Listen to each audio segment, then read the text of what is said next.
ನಾವು ಕೂತಿಯಪ್ಪ ಇಲ್ಲಿ ಬಿದ್ದಿಲ್ಲ.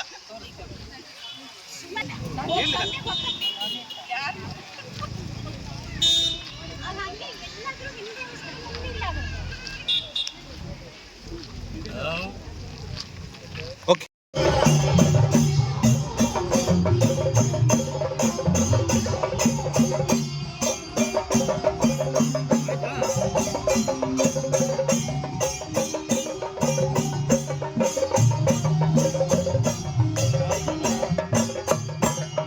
ದೇವಸ್ಥಾನದ ಆನಂದಪುರನ್ನ ಜಾತ್ರಾ ಸಮಸ್ತ ಜನತೆಗೂ ಹಾಗೂ ಸರ್ವ ಸದಸ್ಯರಿಗೂ ಸಹ ಹೃತ್ಪೂರ್ವಕವಾದ ಸ್ವಾಗತವನ್ನು ಬಯಸ್ತೇವೆ. ಹಾಗೂ ಈ ಒಂದು ಕಾರ್ಯಕ್ರಮಕ್ಕೆ ಆಗಮಿಸಿದ ಪತ್ರಿಕಾ ಮಿತ್ರದವರಿಗೂ, ಆರಕ್ಷಕ ಸಿಬ್ಬಂದಿಯವರಿಗೂ, ಶಾಮಿಯಾನದವರಿಗೂ ಸಹ ಹೃತ್ಪೂರ್ವಕವಾದ ಸ್ವಾಗತವನ್ನು ಕೋರ್ತೇವೆ. ದಯಮಾಡಿ ನಮ್ಮವರು ಲೈನಲ್ಲಿ ಹೋಗ್ಬೇಕು. ದಯಮಾಡಿ ಪೂರ್ಣ ಕುಂಭದ 2